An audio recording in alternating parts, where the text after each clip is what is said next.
গরুর দুধ দিয়ে দিচ্ছি,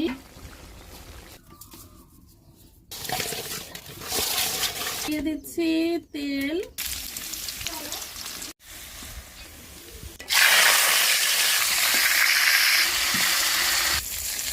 সব ধরনের মশলা আমি একসাথে করে রোস্টের যে মশলাগুলি আমি সব একসাথে করে মেখে নিচ্ছি। এখানে এখন আমি মশলাটা দিয়ে দিচ্ছি,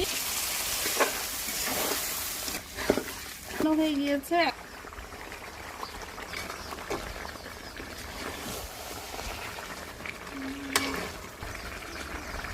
এখন আমি গরুর দুধ দিয়ে দিচ্ছি, সম্পূর্ণ গরুর দুধ দিয়ে রান্না হবে আমার এই রোস্টটা।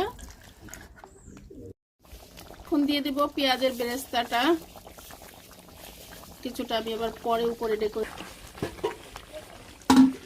মুরগির রোস্টটা হয়েই গেছে। এখন আমি এই যে উপর দিয়ে ডেকোরেশন করলাম বেরেস্তা